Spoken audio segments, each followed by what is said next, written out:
Seva Priya Mataji. And Mataji has given a class before for Srimad Bhagavatam. It was wonderful. Seva Priya Mataji is a very senior disciple of His Holiness Jayapataka Swami Maharaj. She's been in Krishna consciousness for over 30 years and has been serving in a variety of services. In fact, I don't think there is a service that she hasn't been involved in during this time. She lived for many years in Mayapur, where she served as part of the team, aiding His Holiness Jayapataka Swami Maharaj. She had the opportunity to perform Abhishek on the large Mayapur Panchatattva deities. She was a leader, mentoring younger devotees, and she ran a children's club, teaching them the various aspects of Krishna consciousness in a fun and inspiring way. She has also served as a pujari around the world, including Vrindavan, America, and obviously here in the UK. At ISKCON Leicester, Seva Priya Mataji has been an integral part of the pujari team, serving our dear Sri Sri Radha Madhava on the altar both in the morning and evening before the lockdown. Obviously, the temple is not open today and open now. And Mataji will resume her services when it opens, I believe. She's been designing and creating beautiful outfits for Radha Madhava.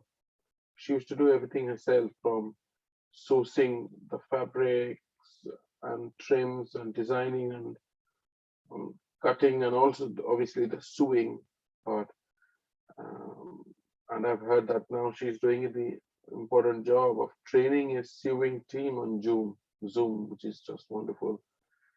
Seva Priya Mataji has so much experience in Krishna consciousness, and that has naturally led her to mentor devotees. She has helped many people in a non-formal way because she truly cares, and people are always drawn by that. And I think now, with the mentorship model being active at ISKCON Leicester, she is going to help devotees in a formal way now. She's expert at engaging and encouraging others in service, and she really says everything she does. Seva Priya Mataji has raised 3 wonderful and talented daughters with a husband, and is a role model for mothers who aspire to raise devotee children. She has beautiful home deities, including Lala Kanaya, a very gorgeous Govardhan Sheela, whose story is actually on shaligram.net. I think some of you would have seen the Shaligram Sheela in some of our online programs. Her altar is absolutely beautiful. We are so lucky to have Seva Priya Mataji as part of our congregation. All glories to your wonderful services, Mataji. Hare Krishna, Hare Bon. Hare Krishna. Thank you very much, Santosh Prabhu, for kindly always saying such nice things. I pray that I can step up to your lovely glorification somehow. Thank you for having me today to speak on Queen Kunti.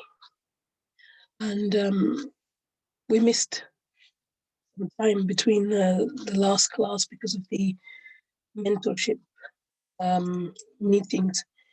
So it's nice to come back to hearing about the glories of Queen Kunti.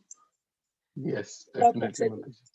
Srila Prabhupada said that she is Paramahamsa. She's so humble, and she keeps Krishna in the center of everything, and therefore she's a Paramahamsa. So we can pray that she will bestow her mercy upon us, that we'll take some lessons from her, and we'll be influenced to upgrade ourselves in the direction of Paramahamsa one day.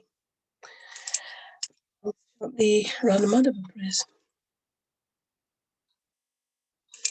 Jaya Radha Madhava Kunja Vihari, Jaya Radha Madhava Kunja Vihari, Gopi Janavalabha Girivadadhari, Gopijana Vallabha Girivaradari Yashodanandana Brajajanaranyana Yashodanandana Brajajanaranyana Yamunatira Vanachari Yamunatira Vanachari Jaya Radha Madhava Kunja Vihari Jaya Radha Madhava Kunja Vihari Gopi Janavalabha Girivaradari Jaya Gopi Janavalabha Girivaradari Yashodanandana Brajajanaranyana Yashodanandana Brajajanaranyana Yamunatira Vanachari Yamunatira Vanachari Jaya Radha Madhava Kunja Vihari Jaya Radha Madhava Kunja Vihari Gopi Janavalabha Girivaradari Yashoda Nandana Brajajanaranyana Yashoda Nandana Brajajanaranyana Yamunatira Vanachari Namo Om Vishnu Padaya Krishna Pastaya Bhutale Srimati Bhakti Vedanta Swami Iti Namine Namaste Saraswati Deve Gauravani Pracharine Nevashesha Shunyavadi Paskya Deshatarine Jai Shri Krishna Chaitanya Prabhu Nityananda Shri Advaita Gadada Shri Vasari Gaura Bhakta Vrinda Hare Krishna Krishna Krishna Hare Hare Hare Rama Rama Rama Hare Hare Hare Krishna Krishna Krishna Hare Hare Hare Rama Rama Rama Hare Hare Srila Prabhupada Ki Jai ISKCON Govinda Ki Jai. All glories to the assembled devotees. Hare Krishna. All glories to the assembled devotees. Hare Krishna. All glories to the assembled devotees. Hare Krishna. All glories to Shri Guru, Shri Guranga.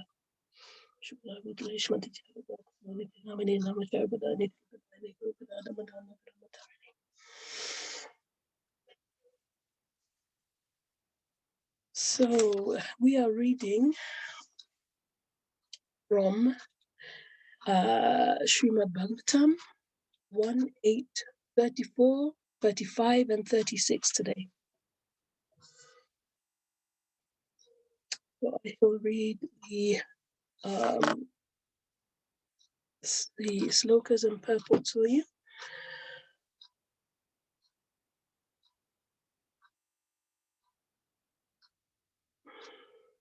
Om Namo Bhagavate Vasudevaya. Om Namo Bhagavate Vasudevaya. Om Namo Bhagavate Vasudevaya. Narayanam Namaskritya Naram Chaiva Naratam Devim Sarasatim Vyasam Tato Mudarayat.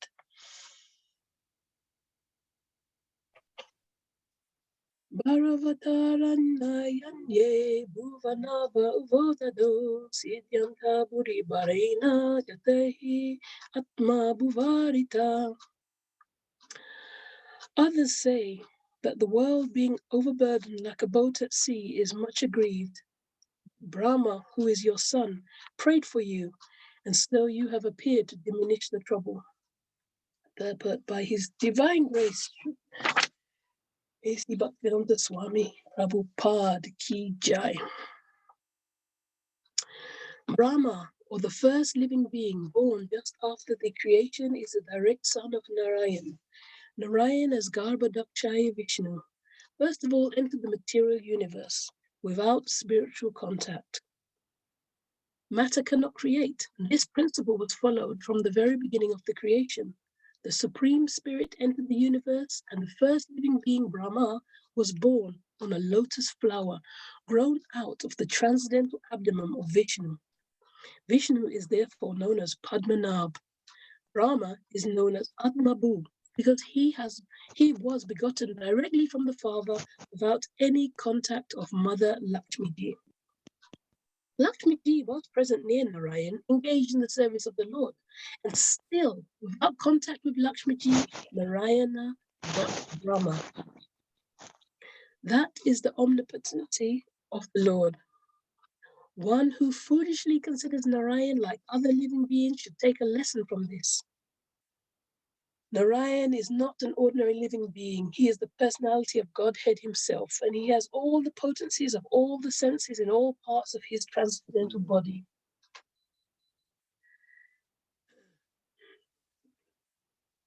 An ordinary living being begets a child by sexual intercourse, and he has no other means to beget the child other than the one designed for him.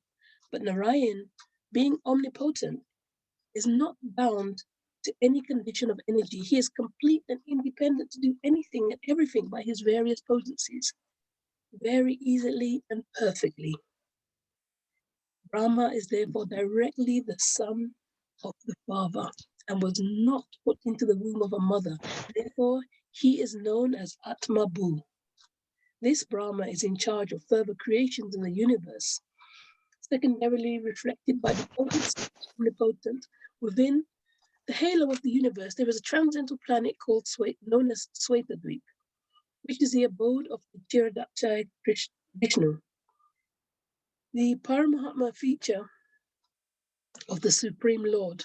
Whenever there is trouble in the universe that cannot be solved by the administrative demigods, they approach Brahmaji for a solution. And if it is not to be solved even by Brahmaji, then Brahmaji consults. Sorry, can you make sure we're all muted, please? Brahmaji consults and prays to Chiradakshaya Vishnu for an incarnation and solution to the problems. Such a problem arose when Kamsa and others were ruling over the earth, and the earth became too much overburdened by the misdeeds of the Asuras. Brahmaji, along with other demigods, prayed at the shore of the Chiradakshaya ocean. They were advised of the descent of Krishna as the son of Vasudeva and Devaki. So some people say that the Lord appeared because of the prayers of Brahmaji.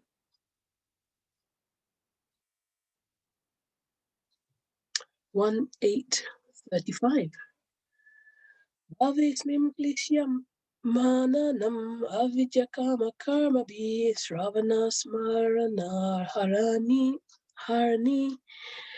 karishyan iti kechana. And yet others say that you appeared for the sake of rejuvenating the devotional service of hearing, remembering, worshipping, and so on, in order that the conditioned souls suffering from material pangs might take advantage and gain liberation. In the Srimad Bhagavad Gita, the Lord asserts that he appears in every millennium just to re-establish the way of religion. The way of religion made by the Supreme Lord. No one can manufacture a new path of religion, as is the fashion for certain ambitious persons. The factual way of religion is to accept the Lord as the supreme authority and thus render service unto him. Spontaneous love. A living being cannot help but render service because he is constitutionally made for that purpose.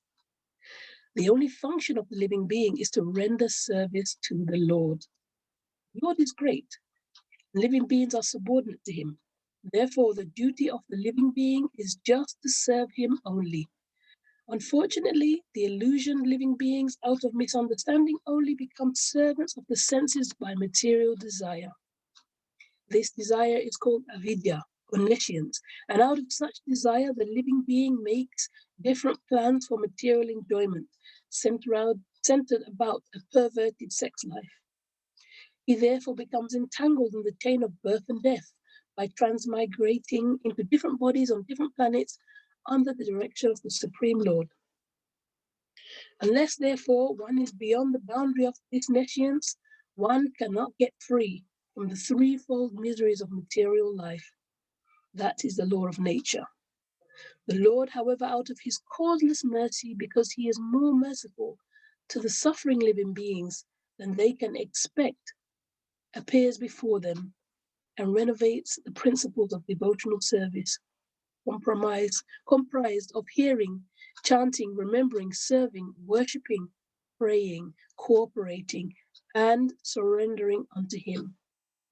Adoption of all the above mentioned items, or any one of them, can help the conditioned soul get out of the tangle of nescience and thus become liberated from all material sufferings created by the living being, illusioned by the external energy.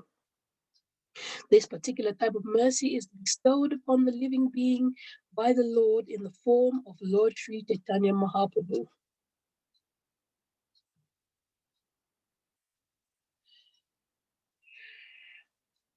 1:836. Shrimvanti Gayanti Grinanti Abhikshana Abhishana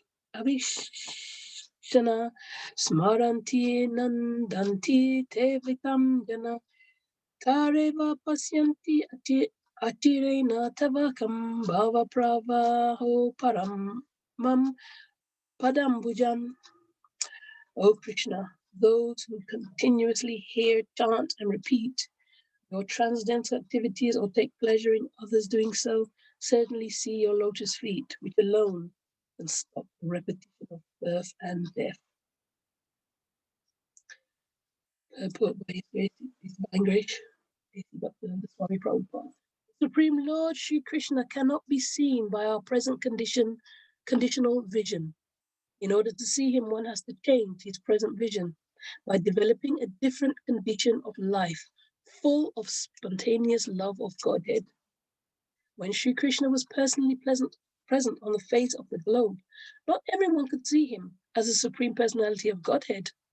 Materialists like Ravana, Hiranyakashipu, Kamsa, Jarasandha, and Shishupal were highly qualified personalities by acquisition of material assets. They were unable to appreciate the presence of the Lord. Therefore, even though the Lord may be present before our eyes, it is not possible to see him unless we have the necessary vision. This necessary qualification is developed by the process of devotional service only, beginning with hearing about the Lord from the right sources. The Bhagavad Gita is one of the popular literatures which are generally heard, chanted, repeated, etc., by the people in general. But in spite of such hearing, etc., sometimes it is experienced that the performer of such devotional service does not see the Lord face to face. The reason is that the first item, Shravan, is very important. Hearing is from the right sources, it acts very quickly. Generally, people hear from unauthorized persons. Such unauthorized persons may be very learned by academic qualifications. Because they do not follow the principles of devotional service, hearing from them becomes a sheer waste of time. Sometimes the texts are interpreted fashionably to suit their own purposes. Therefore, first one should select a competent and bona fide speaker and then hear from him. And when the hearing process is perfect and complete, the other processes become automatically perfect in their own way. There are different transcendental activities of the Lord, and each and every one of them is competent to bestow the desired result, providing the hearing process is perfect. In the Bhagavatam, the activities of the Lord begin from his dealings with the Pandavas. There are many other pastimes of the Lord in connection with his dealings with the Asuras and others. And in the 10th canto, the sublime dealings with his conjugal associates, the gopis. as well as with his married wife that Waka mentioned. Since the Lord is absolute, there is no difference in the transcendental nature of each and every dealing of the Lord. Sometimes people in an unauthorized hearing process take more interest in hearing about the dealings with the gopis. An inclination indicates the lusty feelings of the hearer. So a bona fide speaker of the dealings of the Lord never indulges in such hearings. One must hear about the Lord from the very beginning, as in the Srimad Bhagavatam or any other scriptures, and that will help the hearer attain perfection by progressive development. One should not therefore consider that his dealings with the Pandavas are less important than his dealings with the gopis. We must always remember that the Lord is always transcendental to all mundane attachment. In all the above mentioned dealings of the Lord, he is the hero in all circumstances, and hearing about him or about his devotees or competent is conducive to spiritual life. It is said that the Vedas and Puranas, etc., are all made to revive our lost relation with him. Hearing all of these scriptures is essential.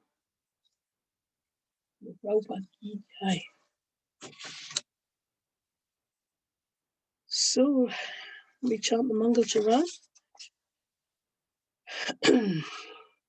Om Angyanatimirandasya Dinadina Salakaya Militavena Tasmai Shri Guruve Nama Shri Chaitanya Manobishtam Shtapitam Yena Bhutale Swayam Rupa Kadamayam Datati Swapadantikam Vandeham Shri Guru Shri Uttapadakamanam Shri Guru Vaishnavankya Shri Rupa Sagajatatam Adana Raghunapitam Tam Sajivam Sadvaitam Savdutam Harijana Sahitam Krishna Chaitanya Devam Shri Radha Krishna Padansa Padam Sahagana Lalita Shri Vishakam Tamshasya He Krishna Karuna Sindhu Dina Bandhu Jakapate Gopisha Gopika Kanta Radha Kanta Namostate Bhakta Kanchana Gorange Radha Vrindavaneshwari Bhanu Suti Devi Pranamami Hari Priye Panchakalpa Tarubhyascha Kripa Sindhu Bevacha Patitanam Pavanebhyo Vaishnavyo Namo Namaha Shri Krishna Chaitanya Prabhu Nityananda Shri Advaita Gadadhar Shivasadi Gaur Bhaktavinda Nam Shkara Bhutala Shrimati Bhaktivedanta Swami Namani Namaste Saraswati Devi Guru Devsi Shashuni Bharatane Stati Karini Namo Vishnapada Bhutale Shrimati Bhabataki Apataka Swami Namani Nam Parpadani Kripadani Kokatha Damadana Kramatarine Hare Krishna, Krishna Krishna, Hare Hare, Ram Ram, Hare Hare. Well, thank you again for giving me this wonderful opportunity to give class, which I always find very purifying and a big blessing, as it helps me to go deeper into whatever I've been reading.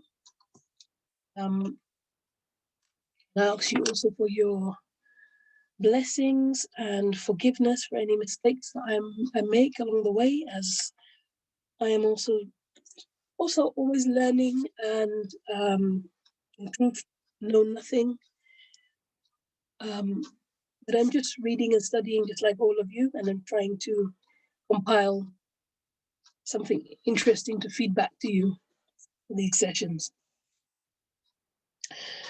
So here Queen Kunti, she describes the world as an overburdened boat at sea. And we can understand that the boat would be in a rather precarious position.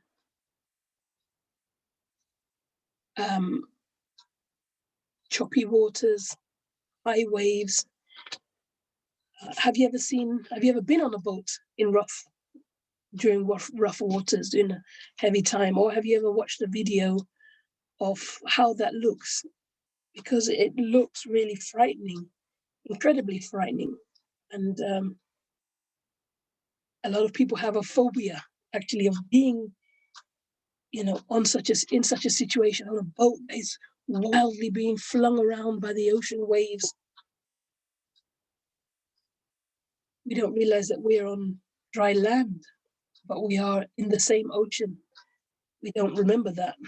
We don't remember that when we look at that movie, or we see that scene of a boat being flung around in the water, the winds and the waves. We don't realize that we are also standing on that boat, because the ground feels quite still where we are, but we are also on that boat. The world was full of tribulations, and the living entities, they were all suffering terribly.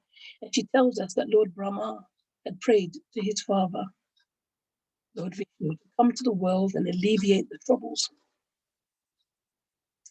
Brahma was born on a lotus flower grown out of the transcendental abdomen of Lord Vishnu. So he is called Atmabu because he was born directly from the father without any connection from a mother. And we've never seen anything like this in our lifetime.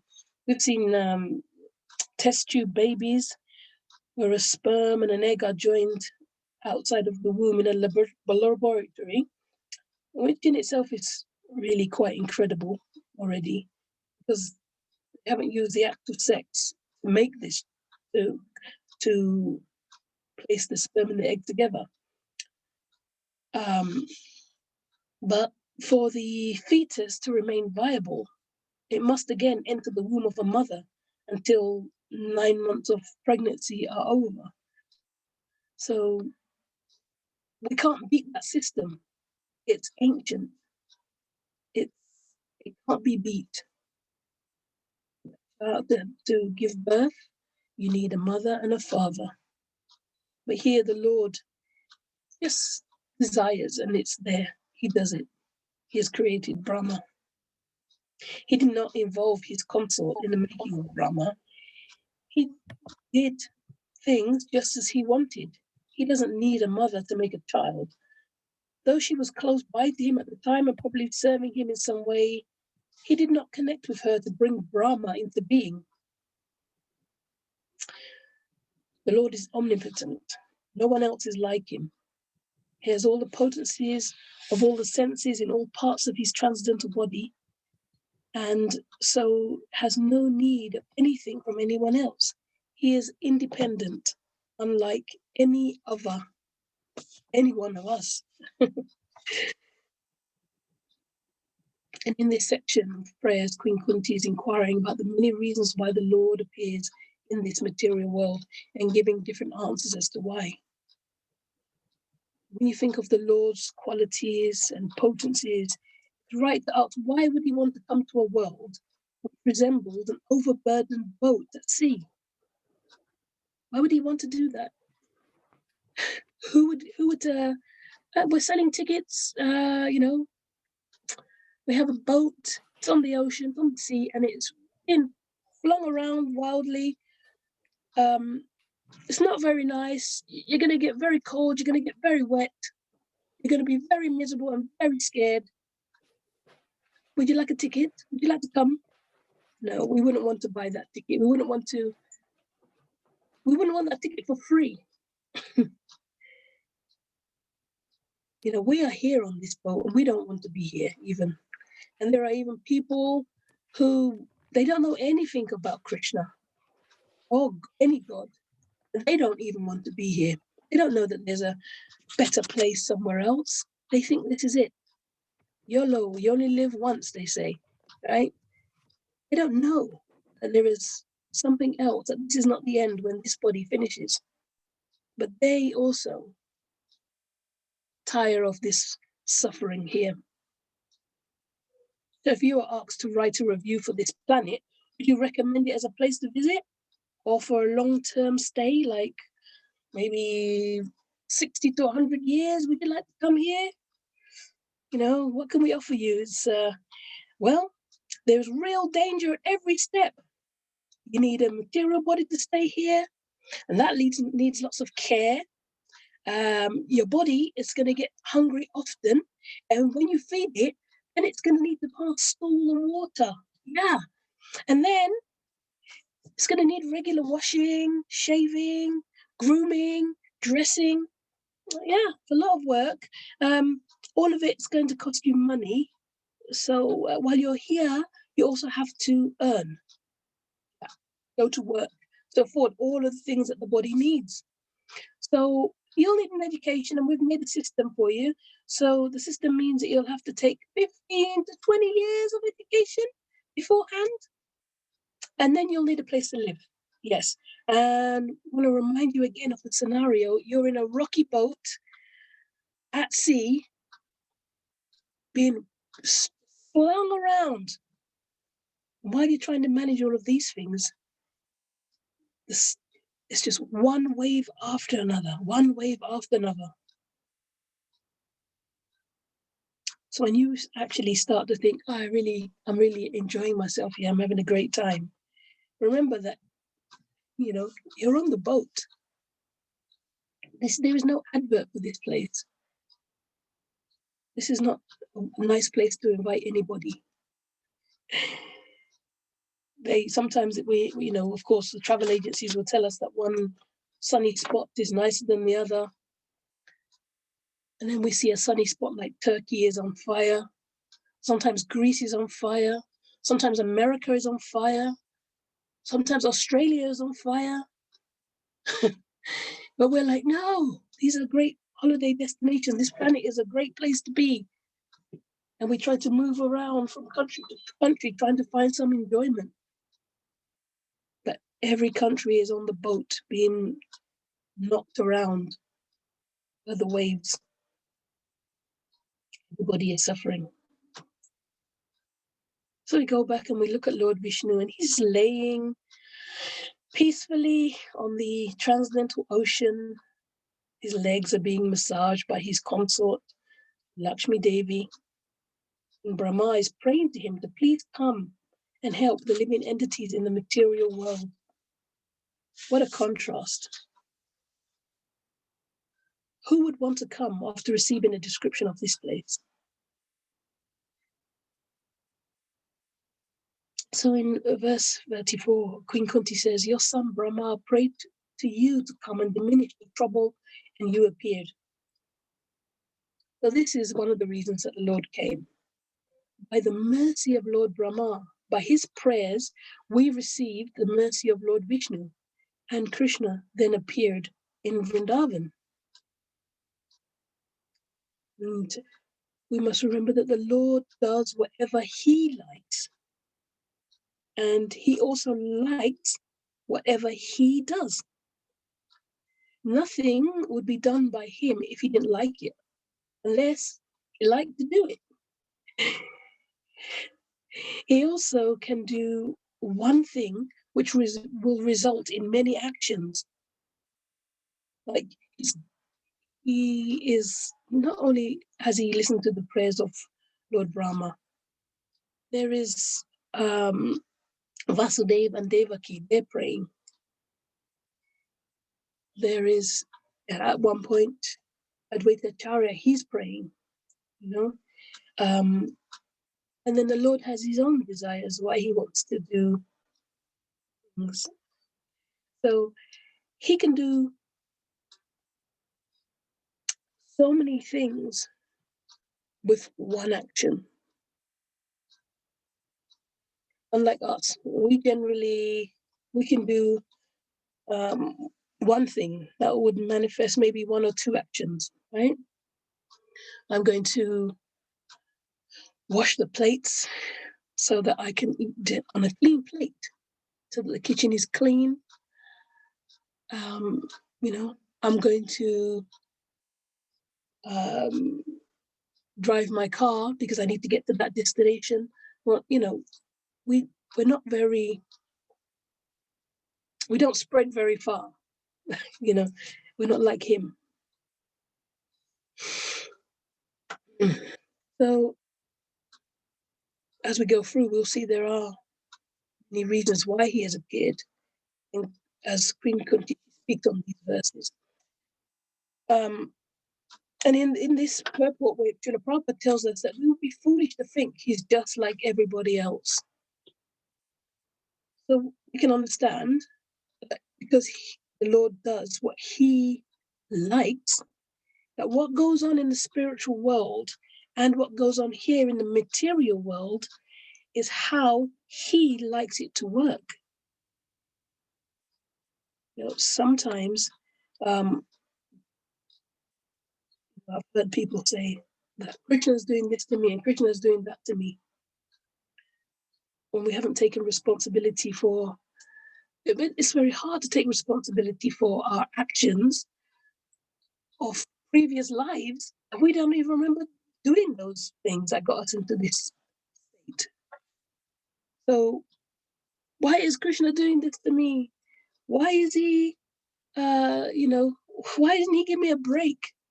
I prayed to him and I asked him for something and he didn't give it to me. Why? Because we're thinking that he is doing that to punish us. But it's not that way. His actions, his potencies and his energy, they are fully perfect, right? They're all him, they're all his. And here on this material world, on this earth planet, we are always trying to work against what the material energy is and how it's supposed to behave. And our imperfect actions are constantly creating more imperfect results. And the material world is supposed to be a boat on a bumpy sea. And we want it to resemble our eternal home, Godhead. We are always trying to perfect it and we always fail. But it is perfect and complete the way it is, even if it's not lovely and all attractive. We're always thinking it needs to change, but it doesn't. If it were otherwise, why would we need Goloka? Why the need of Goloka? Why would we go there? So we're always trying to push against Krishna's energy, and we get nowhere. His energy, perfect, and it's free from any mistake.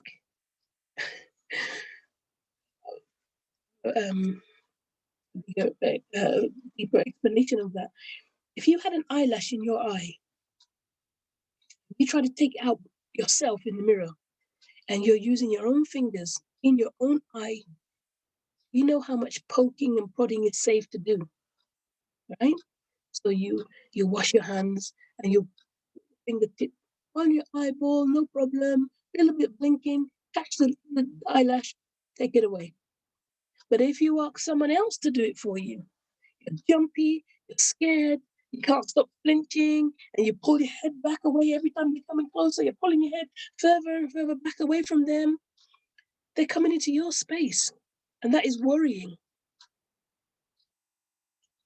You don't think they have enough control over their hand towards your body. And it's true, because they're not feeling what you feel. They're just going at it, pushing that finger forward towards your eye. And it's very worrying. You fight against it. So with Krishna, he's dealing with his own energy. He knows exactly what he's doing because that's his own energy. He knows how things should be because he's created it all. And we try to change his energy unsuccessfully, and it's futile. It's not our energy. But we're always trying to think, oh, I'm going to make this nicer, I'm going to make that nicer, I'm going to make this better, I'm going to make that better. And, I'm preaching to myself here. I'm talking to myself. It's a reality. We want things to be nicer here. We claim other people as our own. That's also because they don't belong to you. Nothing belongs to you. They have their own energy, and you can't change them to suit you unless they allow it. So, like here, nothing can be changed here unless Krishna allows it. Sorry if it sounds like I'm going off on a tangent, but it is connected.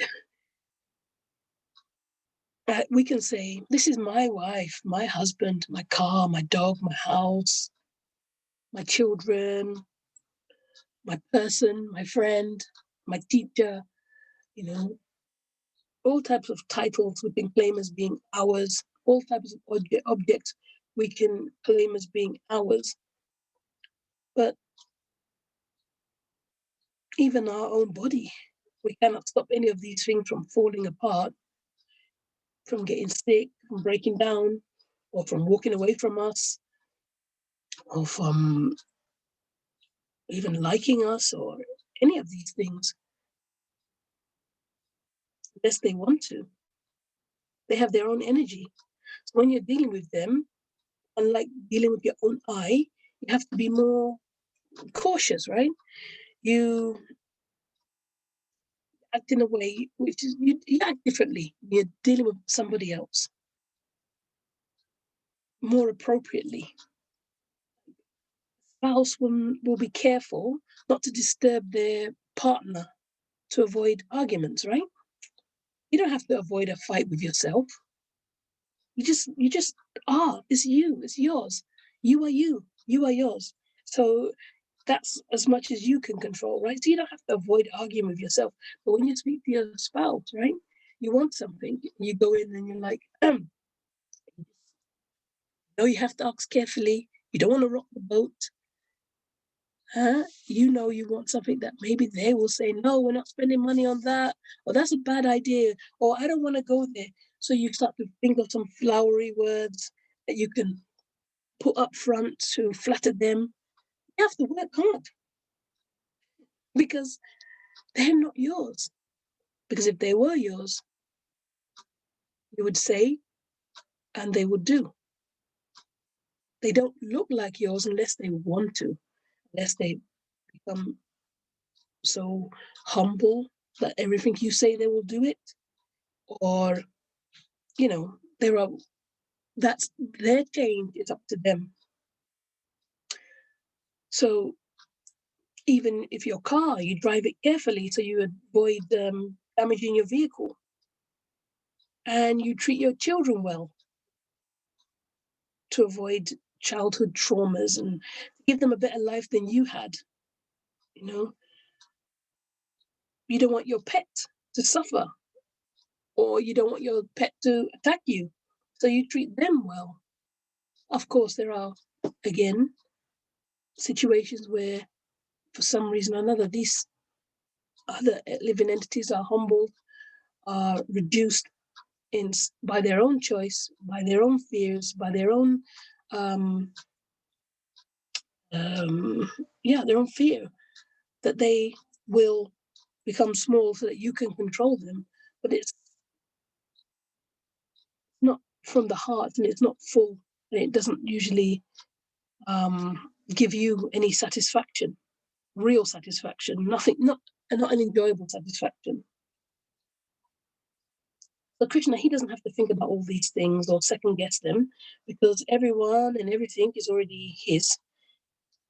Just as you look at your hand now and you feel your hand and it's yours and you know how to control it if it goes near your eye. Imagine you trying to work this one body. Do you know anybody who you can poke in the eye and they just keep rock solid still? But look at the size of Krishna, that there's how many of us, how many living entities are his. And you try to understand how many can you really call yours. You can do it for whatever you feel like. So while we're here in this material world, we're coming up with all types of ideas and philosophies about what we think is right, good, or best, or especially what we think is important. But at the end of it, everything is hanging on his grace, all of it. Everything hangs on the grace of Krishna. And by his grace, we can understand anything and everything, all varieties of things. we can understand why we're here, why are we suffering, what is actually going on here, why it's so hard here, and why why we have to stay here so long.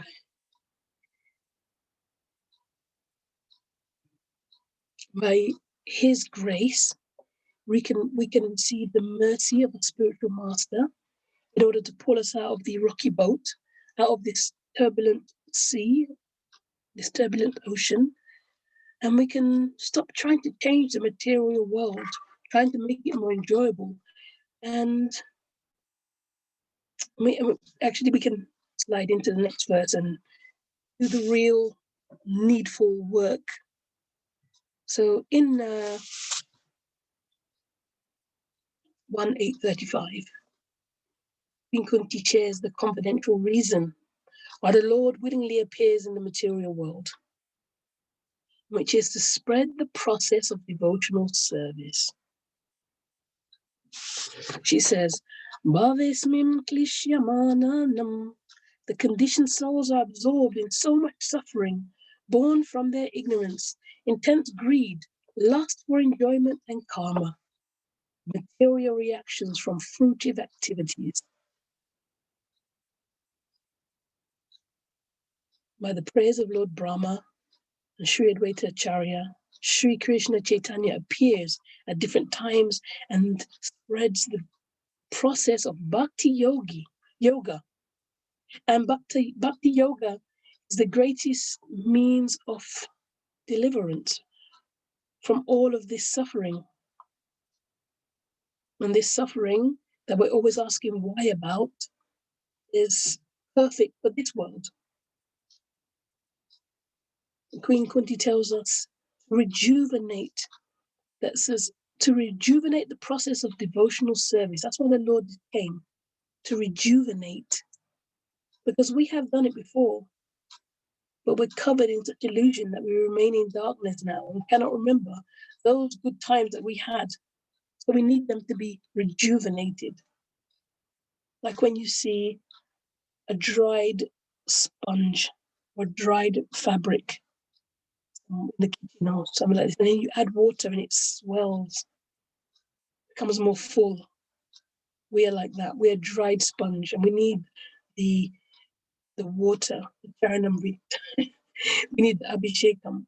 We need that poured on us to rejuvenate us. So the Lord comes with the process and generously distributes it all over the world via the spiritual master, by Srila Prabhupada. And in the Srimad Bhagavatam, further along, in many places actually, we're told the process. But I like this verse, so I chose to share with you. 7, 5, 23 and 24. Vipraladu vacha shravanam kirtanam Vishnu smarnam pada sevanam achanam vandanam dasyam sakyam atma nivedanam iti pumsarpati Vishnu bhaktishena valakshana kriyeta bhagavati ada tanmanye ditam uttamam.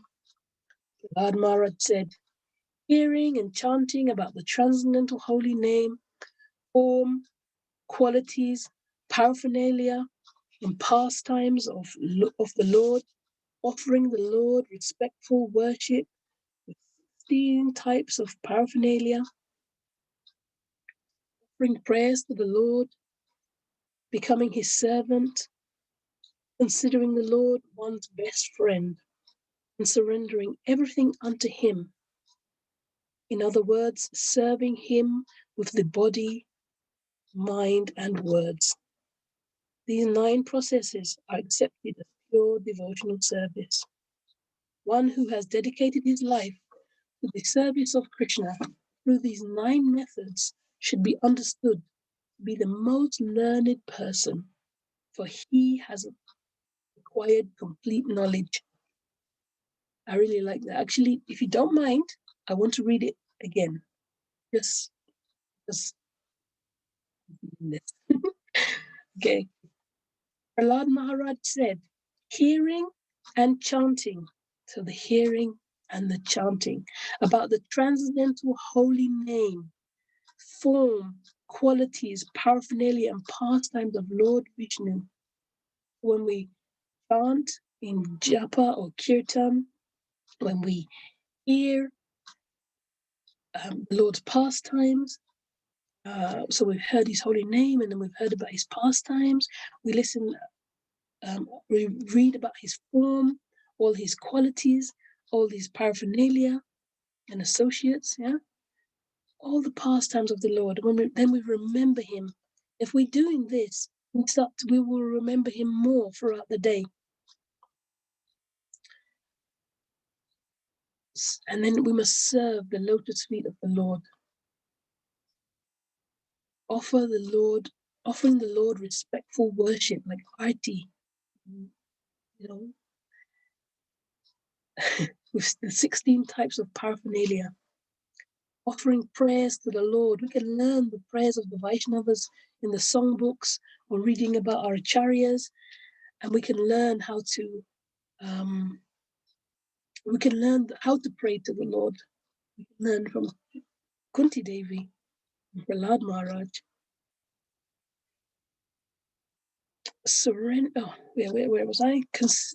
Becoming his servant. Being his servant. Considering the Lord to be one's best friend. How wonderful is that? Once somebody said to me, they got into trouble for saying that Madhava was their best friend. Nobody in Leicester. The person who told them off was not in Leicester. But why can't Madhava be your best friend? Who should be your best friend then? And here we've been told that we should consider him to be our best friend. And surrendering everything unto him. In other words, serving him with the body, the mind, and words. And these 9 processes are accepted as pure devotional service. One who has dedicated his life to the service of Krishna through these 9 methods should be understood to be the most learned person, for he has acquired complete knowledge. That's all we have to do. These are really lovely verses and purports, and very encouraging, and give us, these simple directions on how to dive into the process of Bhakti Yoga, so that we can one day return back home to Godhead. So by following these instructions, and as the purport says, even just by implementing one part of the process will set you on the right path. You get the opportunity to get out of the suffering condition and enter into a blissful state with Krishna, even if you are here in this material world. To verse 36, we have to make time for Krishna consciousness, live simply, produce and work for what we need. Do not try to accumulate more than is necessary. Devotees worry when they're told that. They think, I'm being reprimanded, I'm being told of saving money, and working hard and saving money. But don't feel told off. Understand what your plan is, what the plan could be. If you can work now so that you can have a good samadhi later, why not? It's a good thing. In your later years, you can peacefully chant, hear, serve, rather than continually working to live into old age. Your money is okay. It's good. It's Krishna's energy. Use it in his service. Make it better. Srila Prabhupada tells us that we just add Krishna to everything that we do. And, look at it takes somebody from a low status to a place that we can't imagine. We just add Krishna to everything. Now, Krishna conscious life is actually a lot. It's simple, so we say, but at the same time, it's very engaging, so it keeps us very busy. But that's good. We shouldn't be making the modern busyness of the world be the only thing that engages us. Sadly, from the moment we have a child, people start to imagine, oh, what will he be when he grows up? What will she do? They already make plans to keep these children busy. Training is put into place. Oh, I want you to have a good job, so you must study intensely and for long hours. School 9 to 3:30, 9 to 4, and then after school you're going to go to college, and then after college you're going to go to uni. We've already made their lives busy. As soon as your study is complete, then we're going to have to find you a job where you're going to have to work again intensely. So stress in our lives is already predestined, right? The world is just waiting for us to be born. And here you are. You're out now. The plans are made. There's no plan to rest. Young people, often they take a gap year. They had enough of all the studying. They need a gap year. If they're lucky, if they can afford it, they can have a gap year. But if they can afford it, if not, they get something like a fortnight gap rather than the full year. But our lives are already, we can't fight it. For a lot of it we can't fight, but we can add Krishna and make it to transcend it, to lighten it up, to make it easier for ourselves. So alongside the maintenance of ourselves in this material world, we must make time to cultivate a taste for bhajan. We must use the special dates on our Vaishnav calendars to make some advancement. We have all months like, Purushottam and Kartik, the run up to Dhamastami, the run up to all the festival days, Gorpanima. Like in Mayapur, when we celebrate Gorpanim, it's weeks before and, after. There are usually celebrations before and after a celebration. Adivas, so we can take advantage of all of these times that we're shown on the calendar, all these disappearance days. We can dive more into our spiritual lives and reap many more benefits, to get those boosts that we need. We have so much nectar to take advantage of, and all of those, that is what's going to save us. That's the merciful reason why the Lord appeared. So please don't waste his time. Don't waste your time. Take advantage of all of these second chances, like Ajamil. We're given second chances every day to get it right, to uplift ourselves from the turbulent sea of Maya.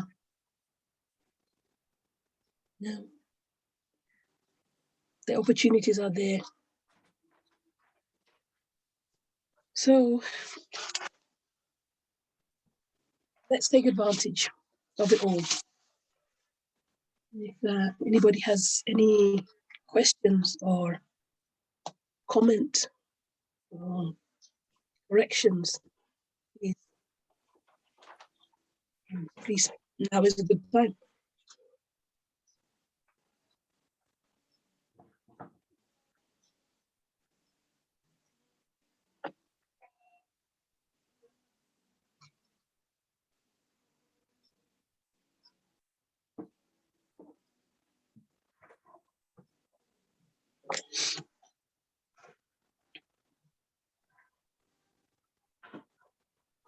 Anybody? Am I alone?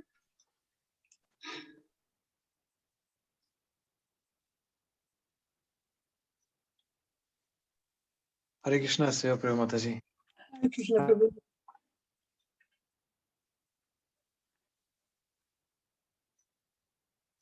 Any question?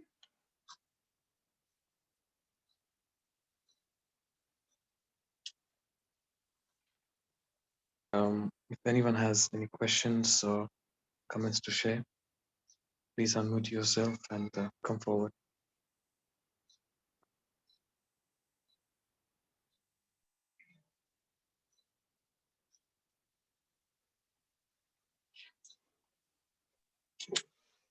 Looks like everyone is quite content, Mataji, with your realizations. Wonderful realization. We, if you don't mind me, I just add a little bit. You know, we are not independently here. And when we try to move around in this material world independent of Krishna, we'll only make mistakes. It'll be faulty. We can't move around perfectly without him. So the adding of Krishna to everything that we do, at least, you know, we can try. Sometimes we'll think, oh, how can I add Krishna in this direction? How can I add him like that? But we must try. Even if, you know, how can I add Krishna at work? Just by remembering him, just by chanting before you go there, just by all your preparations before hearing and chanting, you will see things that will remind you of Krishna. But you can't see that if you don't put the effort in, actually. You won't remember. You will find that your mood, you know, you can find that your mood can go up and down because you didn't in the foundation of remembering him, of remembering Krishna in the morning. You know? So like somebody could say something that will make you upset faster than you had put the time and effort in. So with Krishna in our lives, we can become a bit more, you know, I always think of the science of self-realization. Self-realization, when I saw that title, it really resonated when I joined. Self-realization is stuck in my head. And then you learn that with God realization simultaneously comes self-realization. Every attempt to become self-realized, I want to be this, I want to be like that, I want to make myself like this, I want to make myself better, you know, it doesn't work the same as when you try to become God realized. When you try to understand Krishna by putting in place all these activities. So we are very fortunate that we have Queen Kunti to Queen Kunti's prayers in the Bhagavatam and in the separate book, the prayers of Queen Kunti. Srila Prabhupada, he really nicely shows us how to do this, how to go forward, you know, and how to get Krishna's mercy, Krishna's grace. We can understand all these things that we're reading. I thank you all very much for listening. Hare Krishna.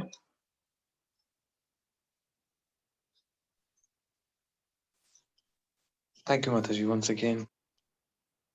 And thank you everyone for listening, participating. Thank you. Hare Krishna. Santosh, you want to say something? You want to share something? Oh, no, I just thank you for a wonderful class with full of deep realizations. And I really like your class, full of realizations and full of points to take away for us. Although we know, you see, sometimes what happens is we think we know certain things and we don't read it or hear to it again and again, but repetition is what will purify us. And thank you again for reiterating the facts that's necessary for us for a good spiritual life. Thank you, Prabhu.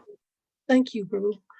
That is true. I mean, I was thinking that this morning, last night, all week. Actually, anytime I'm asked to give the class, I'm thinking I can't tell you anything new. You know it all. Everybody has read it. Everybody's heard it.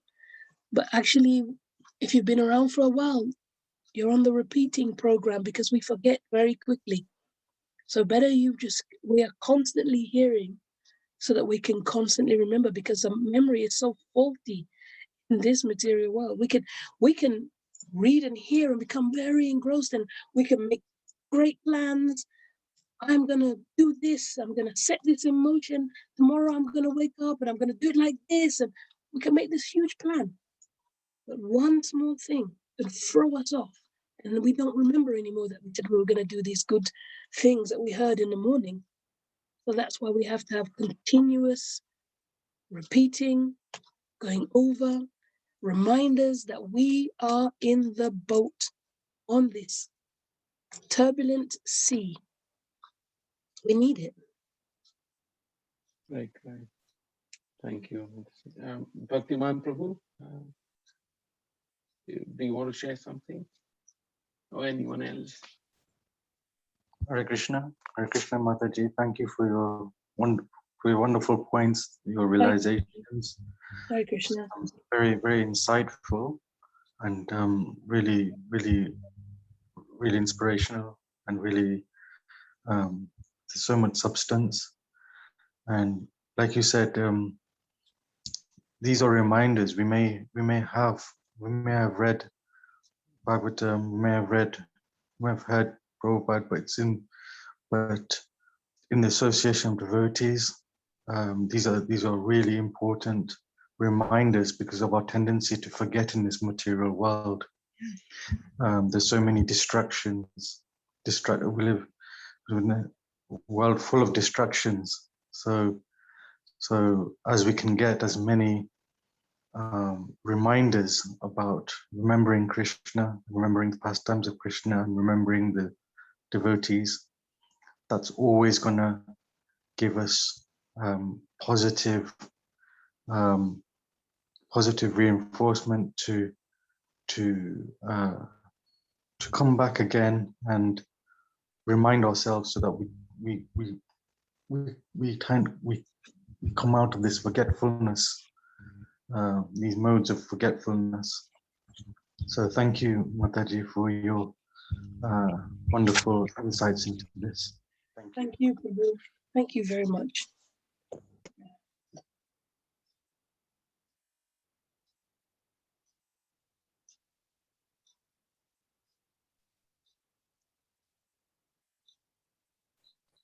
Hare Krishna, Seva, Priya, Mataji. Hare Krishna, Prita. Hare Bol. Haribo, I just wanted to say thank you so much for your class today. Two things just really resonated with me: the way you expanded on the analogy of the boat, and you just made it so real, especially the point that we just try and enjoy in the world and travel about, but actually wherever we are, we're not on steady ground and it's just turbulent here. I really appreciated that. And also the point you made about someone, like if we're touching our eye, we know how far to go, but if we let someone else do it, how on edge we are. It just really brought it home to me. So thank you so much. I feel like the way you presented it went from just mere knowledge to realization. So thank you very much. Thank you very much. But it's about regarding the eye example, even those who are very close to us, we jump when they get that close, right? We have to do something like that. Yeah. So we're working against another energy, but we don't always look at it like that. We don't look at it like that. Thank you. Thank you, Haribo. Hare Krishna.